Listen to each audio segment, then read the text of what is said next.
Danny Cevallos is an MSNBC legal analyst. Jonathan Metzl is a professor of psychiatry at Vanderbilt University. Danny, I want to start with you. This debate, in the wake of this, it's become all too familiar. We start to talk about what can be done to prevent people with documented mental health issues from having access to firearms. What was missed here from the perspective of this child's mental health, and yet no actual red flags that were caught by anybody that could have stopped him from purchasing that firearm? There are many different things that have to happen correctly in the mosaic of gun control in this country.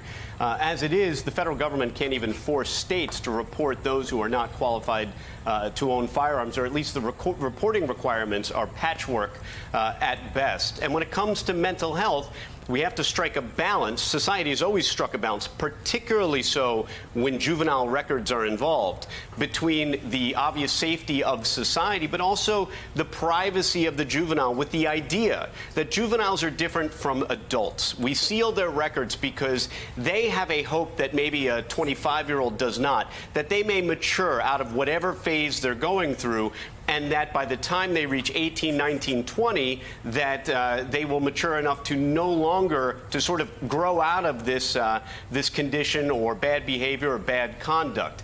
Modern science tends to show, and the Supreme Court has acknowledged, that that age of adolescence when people are making poor decisions goes way beyond 18 and into the 20s. But as it exists, most states look at 18, sometimes 17, as the magic line before which we generally protect the records of our juveniles, whether it be court, criminal-type records, or mental health records, which are always presumptively secure and sealed.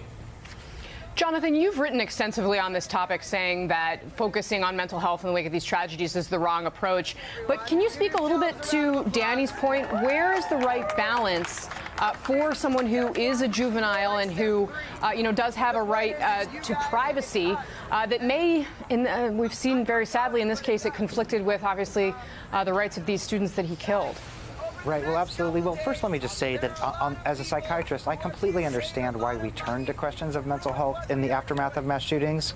On one hand, we're all traumatized, and the idea of what happened to us is something that came from somebody who was outside the boundaries of sane or civilized society really is a natural human drive. And the other aspect, as we've seen in this case and in this report, is that there are significant mental health histories for mass shooters, things that are very important to think about.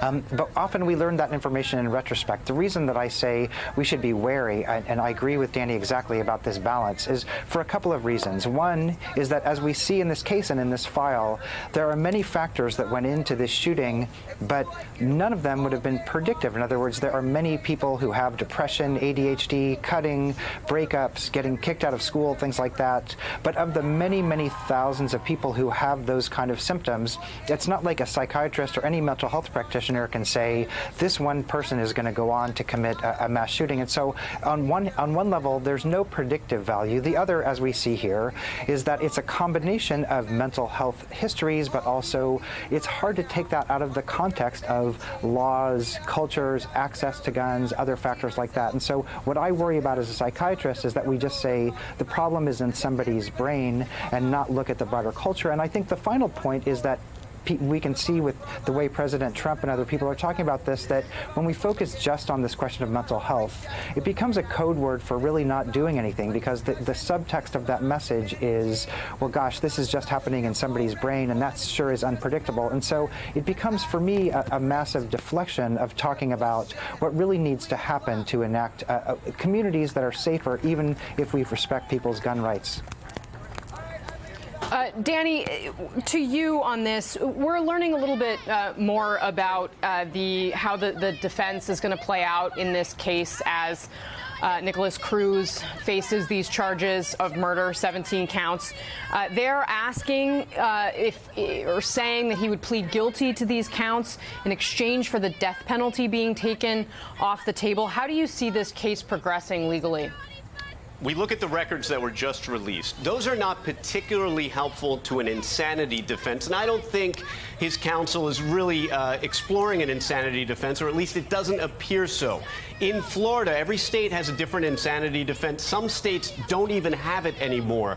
But generally in Florida, he had to have not understood the wrongfulness of what he was doing. Not that he personally thought he was justified, but rather he had to be unaware that society deemed what he was doing was wrong. And if he escaped, if he concealed his crime in any way or tried to, that's going to be a very difficult uphill battle. Now, some of the evidence that came out recently about his troubled childhood could become a non-statutory mitigating factor in a death penalty argument. And defense counsel could use that sort of as a bargaining chip and say, look, if we go to trial, we have some decent arguments, some non-statutory mitigating factors given his history. But then the prosecution could always say, yeah, but we've got some major aggravators, including the fact that he executed, allegedly, almost 20 people in cold blood. And those would weigh heavily in favor of the death penalty if it went to trial. So defense counsel has some very difficult decisions to make and some hard-driving negotiations to make in the coming weeks and months.